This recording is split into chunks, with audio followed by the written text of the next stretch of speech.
to have been doing this all year. Just pulling out random bits of wire that aren't needed anymore. Well, this time I've fitted a switch in the dashboard. I got rid of this switch for panel lights for the dials, because they can just come on with the headlights. I don't need a separate switch for that. So I got rid of that switch and I put in a switch to power my spot lamp that I've got bolted on the rear. I call it my reverse light, but it's not hooked up to the gearbox, so it doesn't come on when I engage reverse, because sometimes I wouldn't need it.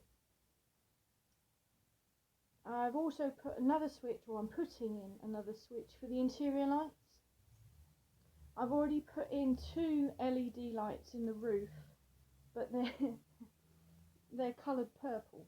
So it kind of makes it look a little bit like Halloween in there at night because of my luminous roof and the bright purple lights. So I'm going to put in some clear white LED lights in there instead, and as I say, I'm putting a new switch on the dashboard because before I was just using a random hazard light switch and it looked crap. So I'm going to do a bit of filming on and off of me sort of attacking the dashboard.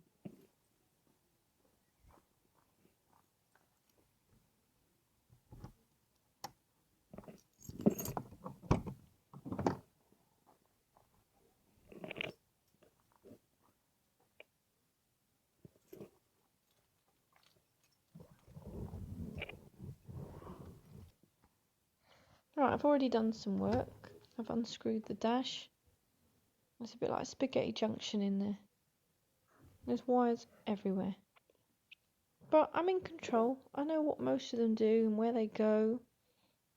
And I've wired in the switch for the reverse light already. So I've got to do the one for the interior light. And I'm going to put a starter switch in the dashboard as well. So here I'm going to put the ignition on to show you that when I push this button, it lights up green. And then if I jump out and run round, there's my little reverse lamp. Now I might put another one on the other side and have 2 twin lamps, but they can run off the same switch. So if I turn my ignition off now, that light will go out anyway. I'm going to put another one in there that runs off the ignition, just so I don't leave anything on by mistake. There's a little screenshot there of my dodgy wiring. I've earthed it to the back of the speedo there. I'm just going to show you in this clip my wire stripper. I really like this stripper. It's clever how it works. That's it. I love it.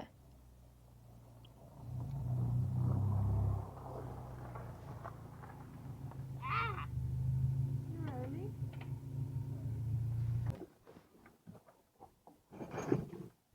So here I'm going to show you a little earth wire, and that I want to crimp the ring terminal on.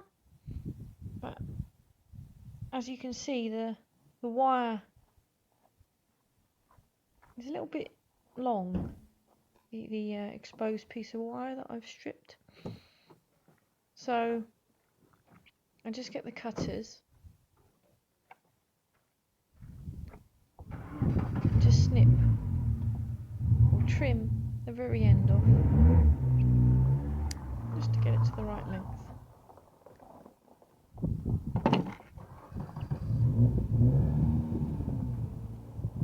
So then when you put it into the connector, there's just a little bit poking out, but none exposed at the other end.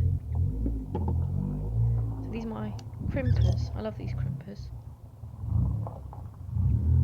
They're colour coded.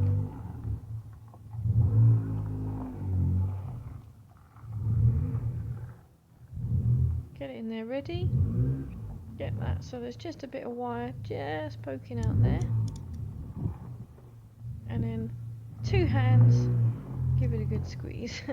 Now these are a cheap set of connectors I got, and they're not quite the right size, so I give them an extra crimp in the red part of the crimpers because you get a tighter squeeze. There we are, that's crimped on there.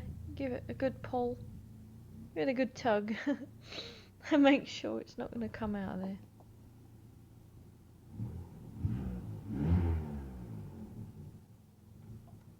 So I'm going to put a spade connector that fits on the back of the switch, my injector seat switch. Check you got the right size connector before you crimp it onto the wire. And again, pop it in there, and just so it sticks out a bit. Perfect. Put that in the right colour section on this.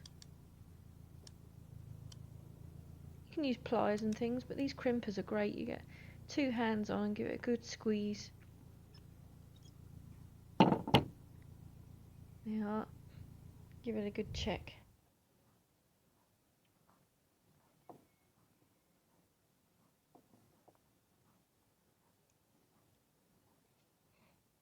So we put in that as my little earth lead for the LED on the switch, and I can connect that to the speedo or whatever.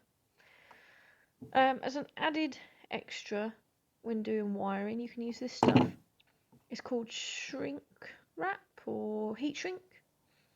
So you cut enough to sort of cover half the terminal and the wire, and then I just get, if it's safe to do so and you're in a safe area, not near any fuel or anything, just let the flame of the lighter lick against the heat shrink, and the stuff just shrinks and sort of hugs around the wire. See, you get a nice neat tidy job. There's an example with heat shrink on the left and not on the right. Ah yes, this is just a little clip of me being a twat. So if you're going to work on the car, give yourself plenty of room. I sort of immobilised the vehicle and then couldn't move it, and I really needed to get in the passenger side, so I had to squeeze down the wall.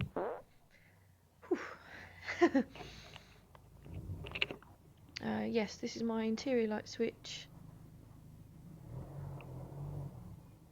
I don't know, I'm just sort of showing you my little sign.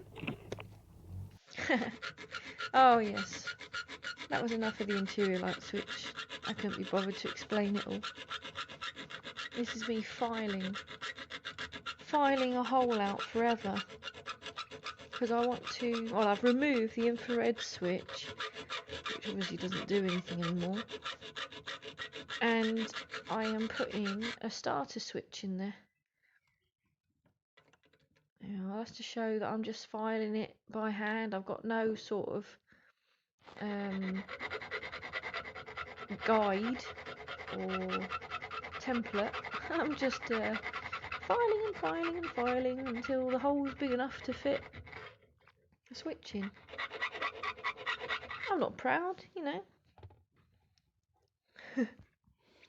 There's the switch. Perfect. A little bit wobbly, but it'll do up tight. There'll be no gaps when I've finished. Not bad. So there we are, I've got the wires on it. I love this switch, I've had it for years. It's a one press switch, so I never knew what to use it for. I thought about wiring it up to a horn or something, but I just had the sort of thought of adding a starter button in, just to be different. So there's the wires going through the bulkhead, and the green wire I've got going down, excuse my hand, to the starter motor solenoid. So this is just like the tickler wire that sort of activates the solenoid. And then red wire I've run across and through, back into the bulkhead. This set of wires goes up the steering column. So I've taken the wire up through the bulkhead, back up the steering column and into the fuse box. I thought I put it through the fuse box just to be safe, so if anything happened the fuse would just blow. And also that's through the ignition, so if I press that button now it won't work. I have to put the ignition on first, like so, and then if I try and start it now, nothing, because I've disconnected the wire to the starter solenoid and I put my new wires in. Ta-da! Perfect. And you just turn the key off, turn the engine off normally.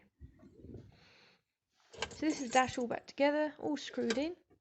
So I put the ignition on now. I've wired it up so the purple light comes on with the ignition. You press that as a starter.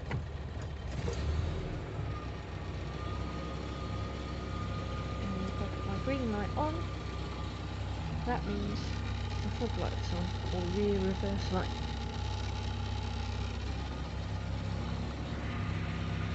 Turn it off, and then the purple light will stay on if I have it on or off.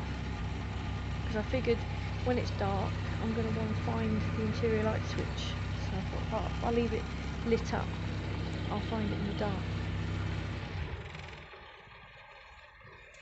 Yeah, I'm happy with that.